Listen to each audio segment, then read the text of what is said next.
Hello everyone, welcome to literature दिल से। तो आज की इस वीडियो में डिस्कस करने वाले हैं one of the most influential place of the 20th century, waiting for Godot by Samuel Beckett. अब देखो, इसके बारे में बताने से पहले मैं इतना बताने वाला हूँ कि अगर आपको इसकी सिर्फ समरी देखनी है तो आप वीडियो में आगे जाके इसकी समरी देख सकते हो। अदरवाइज आपको उसको पूरा समझना है, इसकी थीम, सिंबल्स और सब कुछ, ऑथर के बारे में और भी बाकी सब चीज़ें अगर अच्छे से समझनी है तो इसको पूरा देख लेना। तो स्टार्ट करते हैं। अब बात करें सबसे पहले इसकी परफॉर्म की, तो सबसे पहले परफॉर्म हुआ था 1953 में। जो ये है ना, ये वेटिंग फॉर गोडोट, इसको वाइडली रिगार्ड किया जाता है as a landmark of the theatre of the absurd से।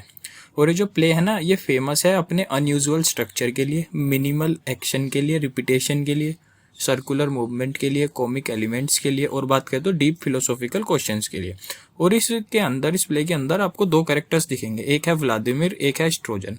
ये दोनों जो होते हैं ना भाई, एक कंट्री साइड में बिसाइड अ कंट्री रोड, ये वेट कर रहे होते हैं एक मिस्टीरियस पर्सन के लिए जिसका नाम होता है गोडोट। तो बस यही है इसके अंदर मेनली, मतलब इतना समझो, फिर इसके बाद आपको समरी पता चलेगी क्या है क्या नहीं है। तो जो वो गोडोट होता है ना, बट वो आता नहीं है भाई, वो दोनों वेट कर रहे होते हैं और वो कभी आता ही नहीं है। While they wait they meet Pozzo and Lucky. ये दो बंदे जब वो वहां पे वेट कर रहे होते हैं रोड पे, तो दो बंदे आते हैं, पोजो और लक्की।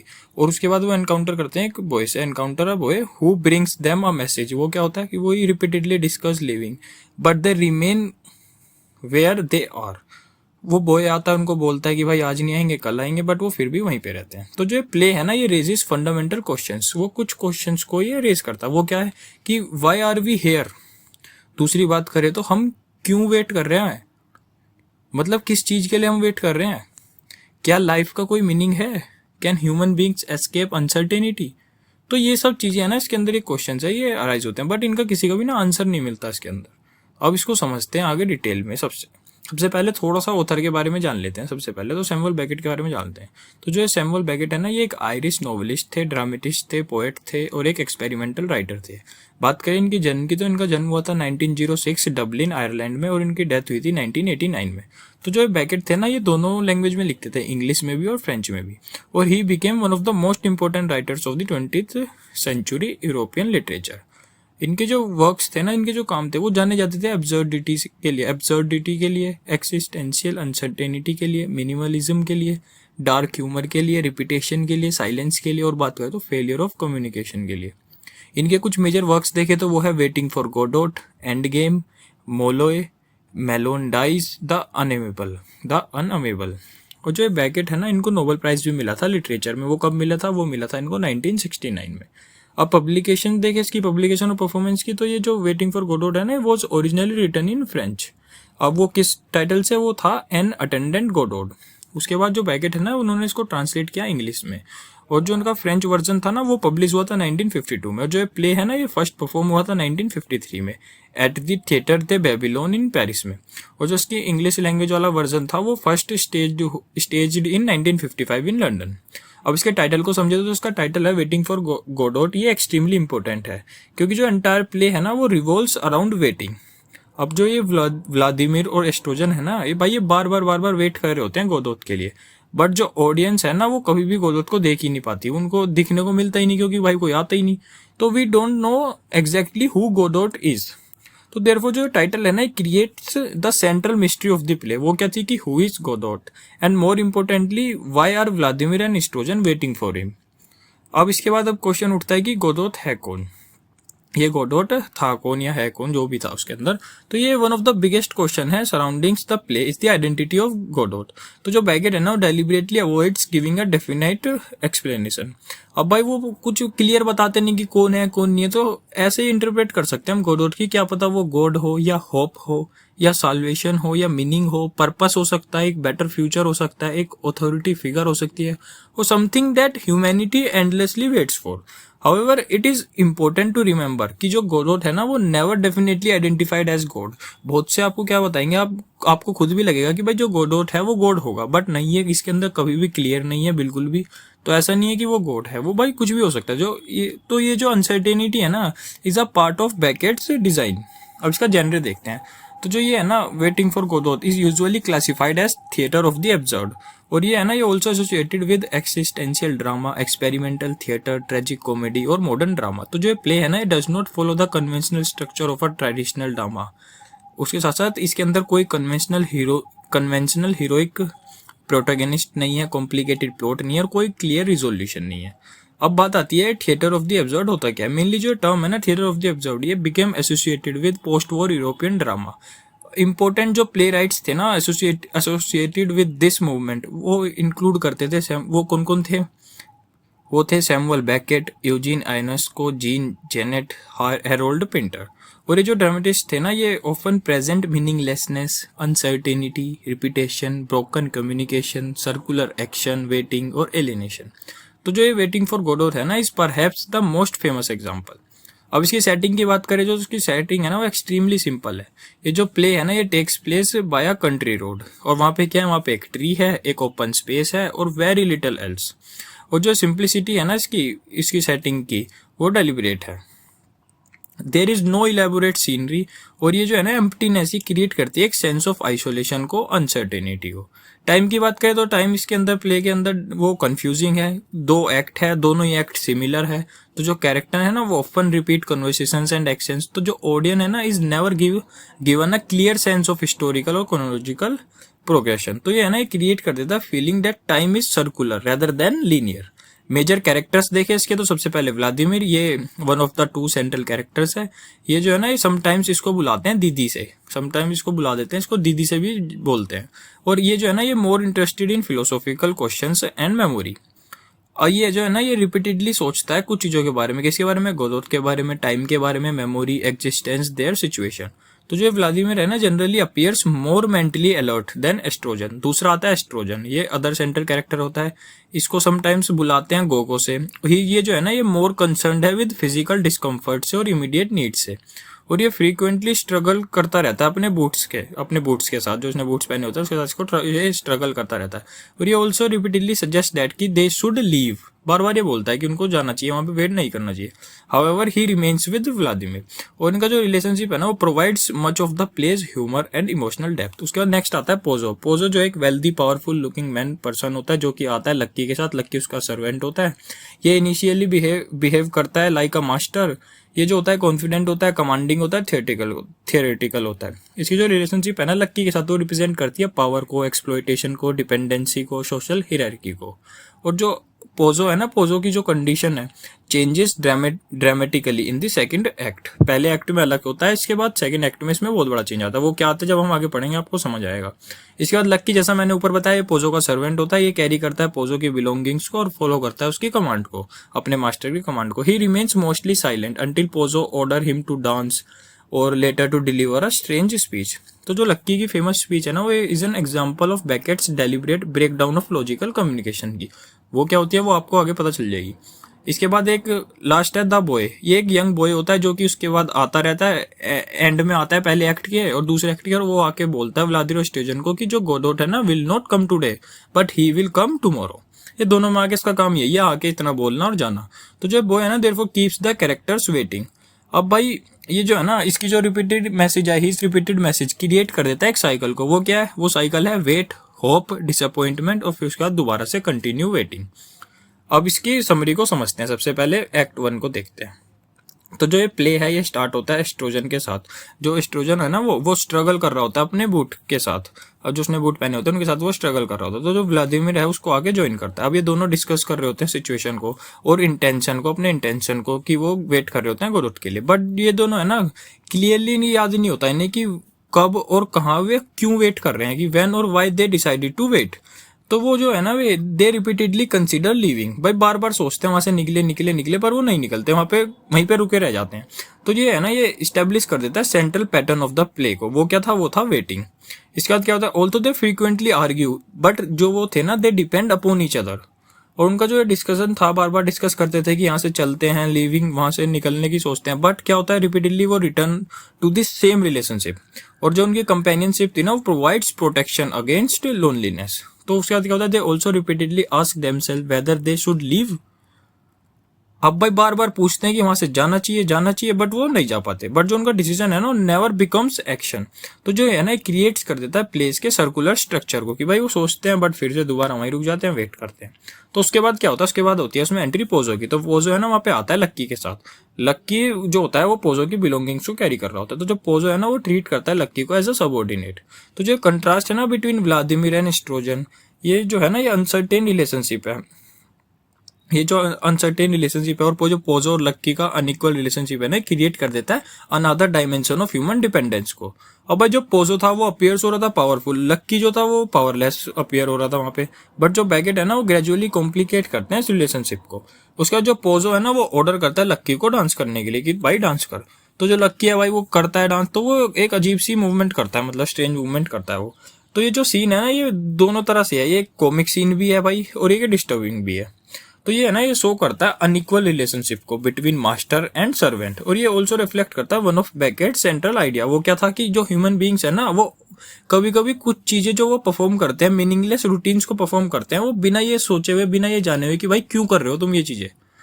इसके बाद आगे चले तो जो पोजो है ना, फिर वो उसको लक्की को ऑर्डर देता है कि भाई कुछ बोल, तू एक कोई स्पीच दे। अब भाई जो लक्की है वो देता है एक लॉन्ग चाउटिक स्पीच डिलीवर करता है वो। उसके बाद क्या होता है, जो स्पीच है ना, वो appears to begin like an academic argument but gradually becomes fragmented and difficult to understand. ये जो है ना, ये एक एग्जाम्पल है मेजर ब्रेकडाउन ऑफ लैंग्वेज का। Instead of helping characters communicate meaningfully, यहाँ पे जो है ना, language becomes confusing and almost meaningless. इसके बाद क्या होता है, जैसे वो पोजो और लक्की वहां से जाते हैं ये सब करने के बाद, तो एक लड़का आता है, वो बॉय आता है जिसके बारे में मैंने आपको ऊपर बताया था। तो जो वो बॉय आता है, वो आके व्लादिमीर स्टोजन को दोनों को बोलता है कि जो गोडोट है ना, will not come today but he promises that कि गोडोट विल कम टुमारो। अब वो दोनों के दोनों वहां पे क्या भाई, अब वो बंदे फिर से सोचते हैं, वो डिसाइड करते हैं कि भाई दोबारा से हम कंटिन्यू करेंगे, वेट करना। तो जो ये एक्ट है ना, ये एंड हो जाता है with the familiar question of weather they should leave इसके साथ, बट दे डू नॉट, वो वहां से नहीं जाते। तो इसके साथ जो है ना, इसका ये एक्ट 1 एंड हो जाता है। इसके बाद सेकंड एक्ट की समय शुरू होती है। तो जो सेकंड एक्ट है ना, वो भी टेक प्लेस होता है उसी सेम लोकेशन पे जहाँ पे एक्ट 1 की होती है। बस कुछ चीजों में चेंजेस आ जाता है। वो क्या आता है, जो सबसे बड़ा मोस्ट चेंज होता है ना, मोस्ट नोटिसेबल चेंज होता है, वो आता है उस ट्री में, जो वहाँ पे वो ट्री होता है। एक्ट 1 के अंदर जो ट्री है ना, वो मतलब बिल्कुल डेड सा था, उसमें सब पत्तियां गिर चुकी थी, वो बिल्कुल सूखा पड़ा था। बट जो एक्ट 2 में है ना, अब उसके ऊपर ना 4 से 5 पत्तियां आ चुकी थी। तो इट हैज डेवलप 4 और 5 लीव्स। तो जो स्मॉल चेंज है ना, ये बिकम्स इंपॉर्टेंट। क्यों? क्योंकि भाई ये सजेस्ट करता है कि सम फॉर्म ऑफ चेंज और रिन्यूअल इज पॉसिबल इवन थो the overall situation remains almost exactly the same. But फिर भी ऐसा लगता है कि हाँ भाई कुछ चेंज है, क्या पता, एक होप आती है वहां से कि हाँ कुछ तो हो सकता है, क्या पता आ जाए। तो ये सब चीजें, तो जो व्लादिमीर स्टोजन है ना भाई, वो दोबारा से उसी सेम जगह पे आ जाते हैं। They are once again waiting for Godot, however they have difficulty remembering exactly what hampered the previous day. मतलब वो आ तो जाते हैं सेम जगह, सब कुछ आता है, बट वो है ना, उनको याद नहीं रहता कि भाई पिछले दिन, जो एक दिन पहले वो आए थे वहां पे, क्या हुआ था क्या नहीं हुआ था। तो उनको इतना ज्यादा याद नहीं होता। जो एस्ट्रोजन होता है ना, वो seems unable to remember the events involving Pozzo and Lucky. But जो व्लादिमीर है ना, on the other hand, remembers more, उससे थोड़ा ज्यादा जान जाता है, मतलब उसको सब होता है याद थोड़ा। तो जो डिफरेंस है ना, ये डेमोन्स्ट्रेट करता है the unreliability of memory in the play में। इसके बाद क्या होता है, एक्ट 2 जो होता है ना, वो repeats many elements of the act 1। जो कैरेक्टर्स थे वो दोबारा से सेम प्लेस पे आ जाते हैं, discuss the same questions, wait for Godot, Pozzo और लक्की दोबारा से आते हैं, वो जो लड़का होता है वो दोबारा से आता है, और remain uncertain about what to do. तो जो रिपीटेशन है ना, क्रिएट कर देता है एक सर्कुलर स्ट्रक्चर को, और जो ऑडियंस है ना बिगिंस टू फील दैट कि नथिंग ट्रूली चेंजेस। इसके बाद क्या होता है, इसके बाद जो मेन चेंज होता है ना, वो ट्री वाला ही होता है। जो ट्री है is one of the most important symbol in the play. Act 1 के अंदर जैसा कि हमने बताया, जो ट्री है वो seems almost lifeless, but act 2 के अंदर उसके ऊपर लीव्स आ चुकी होती है। तो जो ट्री है ना, वो सिंबलाइज करता है लाइफ को, होप को, चेंज को, टाइम को, पॉसिबिलिटी को, और बात करते हैं ह्यूमन एग्जिस्टेंस को। तो जो ट्री है ना, वो also becomes important when Vladimir Estragon discuss whether they could use it to end their waiting. But जो वो है ना, they never actually act. Once again जो कैरेक्टर्स है ना, वो remain trapped between thought and action, कि भाई सोचते हैं पर कर नहीं पाते, वहीं पे रुके रह जाते हैं। तो जो पोजो और लक्की है ना भाई, वो दोबारा से आते हैं, इस एक्ट 2 में भी वो दोबारा से आते हैं। बट इस टाइम जो होता है ना भाई, इसके अंदर चेंज आ चुका है। इस बार ड्रामेटिकली काफी ज्यादा चेंज होता है। क्या होता है, वो चेंज की जो पोजो है ना, अब वो अंधा हो चुका होता है, वो ब्लाइंड हो चुका होता है, और लक्की है वो म्यूट हो चुका होता है, वो कुछ बोलता नहीं है। तो there is a major reversal of act 1। अब भाई जैसा कि हमने प्रीवियसली में पहले एक्ट में देखा कि जो पोजो था वो पावरफुल मास्टर था, लक्की सबऑर्डिनेट सर्वेंट था। अब क्या है, अब जो पोजो है वो ब्लाइंड है और वो डिपेंडेंट है दूसरों के ऊपर, क्योंकि ब्लाइंड है भाई दिखेगा नहीं तो लक्की का सारा लगेगा और भी। और जो लक्की है वो साइलेंट है बट वो अभी भी स्टिल डिपेंडेंट है। तो जो रिलेशनशिप है ना therefore becomes even more disturbing. तो जो पोजो की ब्लाइंडनेस है ना वो हाईली सिंबॉलिक है। He can no longer see the world around him. और जो उसका लॉस ऑफ साइट है ना वो रिप्रेजेंट करता है ह्यूमन वल्नरेबिलिटी को, लॉस ऑफ कंट्रोल को, इग्नोरेंस को, डिपेंडेंस को, और बात करते हो अनसर्टेनिटी ऑफ एग्जिस्टेंस को। और इंटरेस्टिंगली बात करते हैं जो पोजो है ना वो डज नॉट क्लियरली रिमेंबर कि जो व्लादिमीर ओस्ट्रोजन है ना फ्रॉम द प्रीवियस डे, मतलब जो पोजो है ना भाई उसे भी याद नहीं रहता था कि मैं पिछले दिन इन दोनों से मिला था, क्या सीन था, क्या नहीं हुआ था। तो ये है ना, ये makes memory another form of blindness. तो यहाँ पे ना वो दिखाते हैं कि जो मेमोरी है ना वो भी एक तरह की ब्लाइंडनेस ही है। अगर आपको याद नहीं रहता तो वो भी तो एक अंधापन ही रहा एक तरह का। उसके बाद जो लक्की है ना वो does not speak in act 2। भाई एक्ट 1 के अंदर क्या था, वो ही delivered a long and chaotic speech, और इन एक्ट 2 में बात करें तो ही बिकम साइलेंट। तो जो रिइंफोर्सेस है ना, this reinforces Beckett's interest in the failure of communication. तो जो प्ले है ना ये मूव्स बिटवीन क्या, टू मच लैंग्वेज से साइलेंस की तरफ। Neither provides a reliable path to meaning. इसके बाद क्या होता है, जो पोजो है ना भाई वो गिर जाता है। तो क्या होता है, अब वो मदद मांगता है तो जो व्लादिमीर ओस्ट्रोजन होते हैं ना वो मदद करने की कुछ कोशिश करते हैं उसकी, बट जो उनका अटेम्प्ट होता है ना वो बिकम्स कॉमिक। क्यों? क्योंकि भाई सारे के सारे बंदे वो खुद तो खड़े नहीं हो पाते, वो मूव प्रॉपरली नहीं कर पाते, और वो एक दूसरे को वो मदद करने की सोच रहे हैं। तो ये जो सीन है ना demonstrate the absurdity of human existence को। People need one another but they are often incapable of helping effectively. उसका जो पोजो है ना वो makes an important observation about time. वो ही आर्ग्यूज दैट कि जो पीपल है ना are born and die and much of existence happens between this 2 points. अब भाई ये बोलता है कि हाँ लोग बाग जीते हैं, पैदा होते हैं, मर जाते हैं, और बहुत सी जो एग्जिस्टेंस है ना इन दो पॉइंट के बीच में ही होती है। तो ये ना रिफ्लेक्ट करता है one of the place central concern को। वो क्या है कि जो ह्यूमन बींग्स है ना वो एग्जिस्ट तो करते हैं बट वो टेम्परेली एग्जिस्ट करते हैं, और उसके साथ साथ but they do not know what their existence means. अब भाई तुम एग्जिस्ट कर रहे हो, टेम्परेरी कर रहे हो, और तुम्हें ये तक नहीं पता कि तुम भाई एग्जिस्टेंस तुम्हारी जो है उसका मतलब क्या है। तो ये वन ऑफ द इसका जो है ना प्लेस का सेंट्रल कंसर्न है। इसके बाद क्या होता है भाई, जो पोजो और लक्की है वहां से चले जाते हैं और वो जो लड़का होता है वो दोबारा आता है। तो जो व्लादिमीर होता है वो ask weather he has seen them before. तो जो बॉय है ना वो सिंपली मना कर देता है कि नहीं मैं नहीं जानता तुम्हें। तो वो अगेन से वही सेम बेसिक मैसेज देता है कि Godot will not come today, he will come tomorrow. तो जो रिपीटेशन था ना मैसेज का ये क्रूशियल है काफी ज्यादा। और जो ये प्रोमिस था ना टुमारो का, कीप्स व्लादिमीर ओस्ट्रोजन वेटिंग। अब भाई यहाँ के इसके साथ है ना यही होता है, वो वेट कर रहे होते हैं। इसके बाद ये होता है, अब इसकी ना थोड़ी सी एंडिंग को समझते हैं। अब इसकी एंडिंग में यही है कि जो व्लादिमीर ओस्ट्रोजन है ना वो डिस्कस कर रहे होते हैं वहां से जाने की, बट वो वहां पे जा नहीं पाते। वो कहते हैं कि यहाँ से चलते हैं, बट जो वो है ना वो जो स्टेज थी, but the stage direction tell us कि दे डू नॉट मूव। अब वो सोचते तो हैं, बोलते हैं कि वहां से जाएंगे, बट वो जाते नहीं, वो वहीं पे रहते। तो है ना क्रिएट कर देता है एक परफेक्ट सर्कुलर एंडिंग को। तो जो प्ले है ना ये बिगिंस विद वेटिंग, और उसके साथ साथ ये एंड भी हो जाता है वेटिंग के साथ। वो वेट कर रहे होते हैं और खत्म भी वो वेटिंग पे ही होता है। कुछ भी चीज चेंज नहीं होती, कुछ भी चीज रिजोल्व नहीं होती। तो जो गोडोट हैज नॉट अराइव्ड, तो जो कैरेक्टर्स है ना हैव नॉट लेफ्ट, तो जो ऑडियंस है ना is left in the same state of uncertainty as the characters. तो इसके साथ इसकी समरी खत्म होती है। अब यहाँ पे एक इंपॉर्टेंट चीज आती है, अब ये सोचने वाली बात बनती है कि जो वो गोडोट है वो आया क्यों नहीं, why does Godot never arrive. अब जो गोडोट की जो एब्सेंस है ना भाई वो मोर इम्पोर्टेंट है देन हिज प्रेजेंस। क्यों? क्योंकि जो गोडोट है अगर वो सच में आ जाता तो जो मिस्ट्री थी ये डिसअपियर हो जाती वहां से। भाई अब ये मिस्ट्री तो बनी हुई थी, और by never appearing he becomes a symbol of whatever human beings endlessly expect but never obtain. अब वो वहां पे आ जाता तो फिर पता चल जाता कि हाँ ये चीज थी गुड। अब क्या, अब ऐसा है कि जो ह्यूमंस है जिनको जिस चीज की जरूरत है भाई, किसी को किस चीज की होता है, लोग बाग सोच रहे हैं कि हाँ वो एक होप है, एक सिंबल है, एक भगवान है। तो सब अपने अपने हिसाब से सोच रहे थे। जो कैरेक्टर्स है ना कंटिन्यू बिलीविंग दैट कि tomorrow may bring an answer, but tomorrow repeatedly becomes another day of waiting. अब इसकी कुछ मेजर थीम्स देखते हैं। सबसे पहले the absurdity of human existence को। तो जो कैरेक्टर्स थे ना search for meaning in a world that provides no clear answer. तो जो उनका वेट था ना बिना जाने हुए कि क्यों कर रहे हो भाई तुम वेट, ये क्रिएट कर देता है एक absurd condition of the play की। उसके बाद वेटिंग देखे तो जो वेटिंग है सेंट्रल एक्शन है इसका। जो कैरेक्टर्स है वो do almost nothing except wait. तो जो वेटिंग है ना represent the human tendency to postpone life while expecting something in the future. उसके बाद एग्जिस्टेंशियल अनसर्टेनिटी देखे तो जो प्ले है ये कुछ क्वेश्चंस पूछता है। वो कहते हैं कि why are we alive, what is the purpose of existence, is there any meaning, can we know the truth, और बात करें तो what happens after death. But ये सब क्वेश्चन तो रहे, पर इनमें से किसी का भी कोई भी एक डेफिनेट आंसर नहीं मिलता है। उसके बाद होप देखे तो इवन तो गोडोट जो है वो आता नहीं है।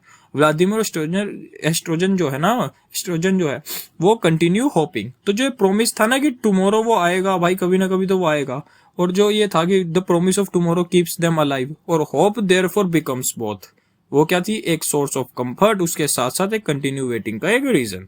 इसका टाइम देखे तो टाइम जो है इस प्ले के अंदर वो अनयूजुअल है। जो कैरेक्टर्स है repeatedly experience similar events. Yesterday उन्होंने देखा था, यस्टरडे रिजेंबल्स टुडे, और टुडे प्रोमिसेस टुमारो, और tomorrow never seems to arrive. तो देयरफॉर जो टाइम है ना feel circular rather than progressive. इसका रिपीटेशंस दिखा आपको बहुत सारी चीजों का, वो क्या था, डायलॉग का, एक्शंस का, सिचुएशंस का, कैरेक्टर्स का, मैसेजेस का और वेटिंग का। अब इसके अंदर कुछ सिंबल्स देखते हैं। सबसे पहले जो गॉडोट है ना, उसके मेनली मीनिंग अगर हम पॉसिबल मीनिंग्स देखें तो वो क्या हो सकते हैं, वो हो सकते हैं गॉड, उसके साथ साथ hope, salvation, meaning, purpose, future. But कोई भी एक सिंगल इंटरप्रिटेशन हम नहीं कर सकते कंफर्म, क्योंकि इसके अंदर कुछ बताया नहीं है भाई। उसके बाद ट्री जो है वो रिप्रेजेंट कर रहा था लाइफ को, होप को, चेंज को, टाइम को, पॉसिबिलिटी को, और it's new leaves in act 2 suggest that कि चेंज में भी पॉसिबल। उसके बाद रोड जो थी वो रिप्रेजेंट कर रही थी जर्नी को, मूवमेंट को, पॉसिबिलिटी को, ह्यूमन एग्जिस्टेंस को। इसके बाद बात करें बूट्स की, तो जो एस्ट्रोजन्स के जो बूट थे ना वो एसोसिएटेड थे with physical discomfort, repetition, everyday problems, और बात करें तो द मटेरियल बॉडी को। हेड्स जो थी वो, तो जो कैरेक्टर्स थे वो रिपीटेडली हैंडल देयर हेड्स। ये जो हेड थी ना, ये the head business contributes to the comedy and repetition of the play. अब कुछ इंपॉर्टेंट कोटेशंस देखे तो सबसे पहले देखे तो we are waiting for Godot, तो जो स्टेटमेंट है ना ये expresses the central action of the entire play. उसके बाद देखे तो nothing happens, nobody comes, nobody goes, it's awful, तो ये जो है ना कैप्चर्स द रिपीटेटिव एंड बात करें तो stagnant nature of the drama. अब कंक्लूजन पे आए तो जो यही है कि waiting for Godot is not simply a play about two man waiting for someone. ये जो है ना एक प्रोफाउंड एक्सप्लोरेशन है ह्यूमन कंडीशन का, और थ्रू व्लादिमीर एंड स्टोजन जो बैकेट है ना वो प्रेजेंट करते हैं ह्यूमन बींग्स को who continue living, hoping and waiting even when they do not know what they are waiting for. जो प्ले है ना ये ask us to confront some of the biggest questions of existence. वो क्या क्या थे कि भाई लाइफ का मीनिंग क्या है, why do we continue hoping, क्या जो ह्यूमन बीइंग्स है क्या वो live without certainty, is there a purpose behind our existence. और अब भाई ये सब क्वेश्चंस तो आ गए, बट जो बैकेट है उन्होंने हमें इन सब क्वेश्चंस के कुछ भी आंसर नहीं दिए। इंस्टेड उसने क्या कहा, he leaves us waiting and that is precisely the power of waiting of Godot. तो बस आज के लिए इतना ही, धन्यवाद।